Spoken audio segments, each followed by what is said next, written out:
I'm here with Peter from Archives and Special Collections at Klein Library in NAU. He has written a book on our topic about presidents and the history in the buildings. Peter, thank you so much for being with us today and taking the time out of your day. Can you tell us a little bit about yourself?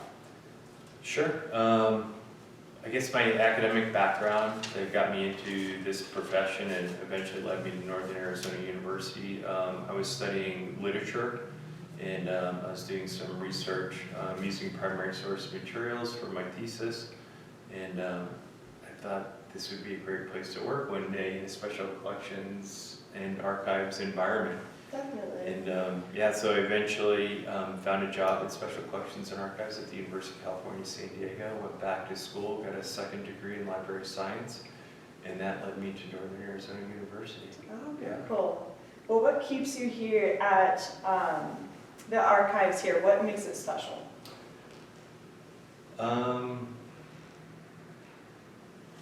What keeps me here? I would say there are a couple things that really keep me here in Flagstaff and at Northern Arizona University.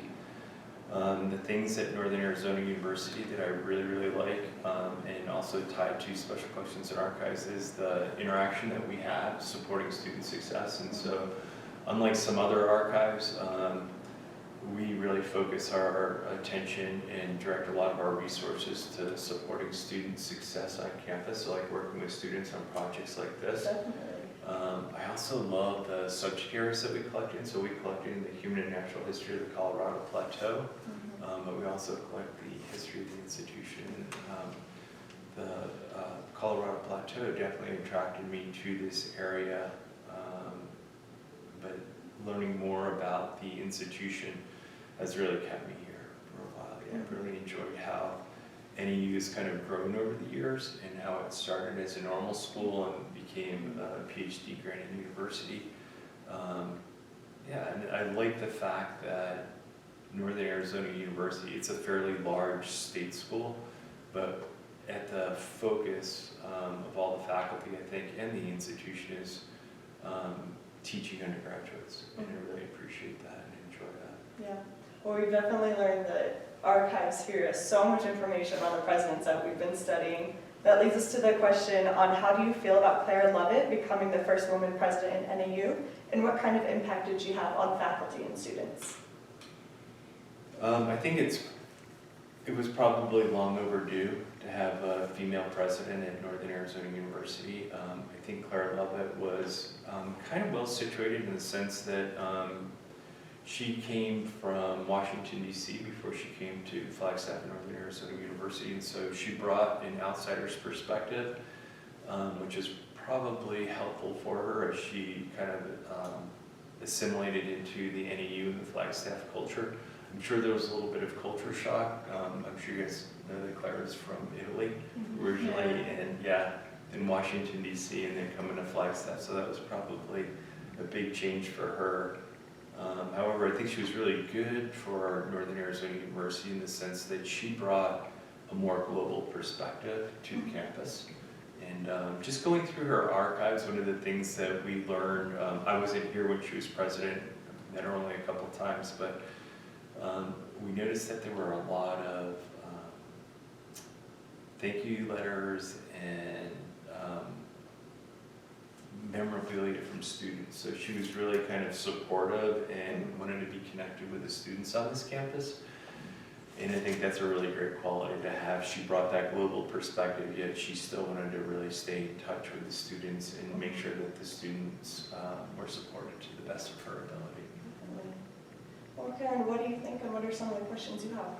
Well, Peter, I wanted to ask you more about Lovett, what do you find interesting about her, and also about the other president we had, Walkup. So what is it interesting you find about each of them? I think with Clara Lovett, the things I kind of mentioned already, what I thought was really interesting, she brought that global perspective to Northern Arizona University and kind of helped elevate the school in the way that we provided education and how we were looking at diversity on campus at that time.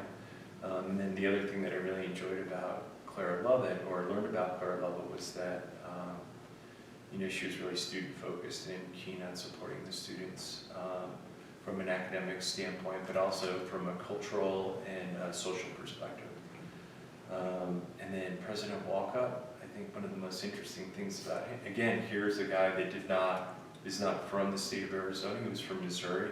He came here and came as faculty initially and then worked his way up into administration. And once he became the president of what was then Arizona State College, he really had a vision, and that's the thing that I admired the most, is that when he took on that leadership role, he wasn't just kind of holding the reins and doing the same old. President Walkup was really interested in growing the campus, not only physically, but academically. And so when he took over as president, the campus ended pretty much just north of the Klein Library. The Klein Library didn't even exist at that point. And so everything to the south, essentially of Riles and Eastburn, is what he built. And so that is an enormous amount of growth in a relatively short period of years, or short period of time. He was president for, I believe, 27 years, which was pretty long. Second longest tenured president at any college or university at that time. And so I think, yeah, the physical growth, the academic growth, and yeah, I think because so many the student enrollment increased so much during his time period, I think he was compelled to deal with some of the issues that President Chang's dealing with now. That's like pretty significant growth in a relatively small town, and how to manage that and work cooperatively with the town.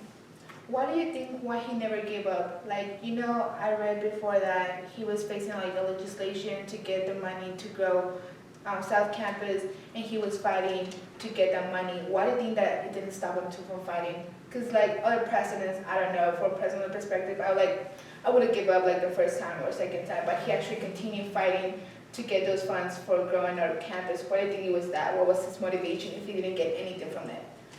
I think it goes back to his vision for the institution. I think he had a clear, compelling vision for this institution. He wanted NAU to be considered on the same level as ASU and U of A, and he was just determined. And I don't think he was going to be discouraged by, hearing the words no any number of times. I think he was going to just continue to fight and advocate for Northern Arizona University as often as he could. I have to say he was pretty successful. Yeah, he actually, the amount of physical growth on this campus during his tenure is remarkable. The fact that we went from a college to a PhD granting university is no small feat itself either. So I don't think he was easily discouraged, and I think he had a very clear and compelling vision, and he was able to convince a lot of the legislatures that it was a worthy cause. Totally, I agree with you. How about you, Millie? You have any questions for Peter? I do. So continuing off Walkup and what he did for NAU, you wrote a book about NAU's buildings, right? Buildings as a History.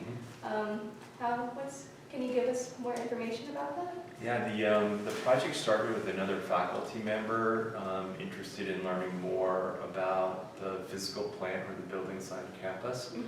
And so he's a faculty member from the Department of Biology. His name is Dr. Lee Trickermer. And he started coming into the department and was interested in finding anything and everything on the buildings, because up until that point there had not been a book documenting the physical growth of the campus. And so I just started working really closely with him, and about halfway through the project he's like, you should co-author this book with me. Okay. And so that's how it kind of came about, and that's how we collaborated on the project. So it was really his idea and his concept, and then he brought me into the fold, and Okay. And so what do you think NAU would be like without Walkup's influence at presidency? Would NAU have made it this far? Would it be as successful? What's your opinion? that is a really great question, but a difficult question to answer. I think Walkup was the right person at the right time. And as I was saying earlier, I think he really had a strong vision. Do I think NAU would be where we are today without Walkup? Maybe. Maybe. It's hard to say. There wasn't as much rapid growth in any other time of our history. Mhm. Leading up to walk-up, I mean, he really accelerated that growth. So, you know, maybe the growth would have happened at a more, at a slower pace. But yeah, I'm sure that eventually we would have, you know, ended up somewhere near where we are today in terms of student enrollment, the types of degrees and programs that we offer, the resources and services that we offer. Yeah, but I think walk-up definitely accelerated that process. I mean, we were really a much smaller institution when he first arrived and first became president, and when he left, we were a substantially larger institution. Yeah, yeah, more in line with the other two state universities. Yeah. Yes. Yeah. Okay, well, Thank you, Any Peter. others? Oh, my pleasure. Thank you guys. Yeah. Thank you for taking the time to answer our questions. And yeah,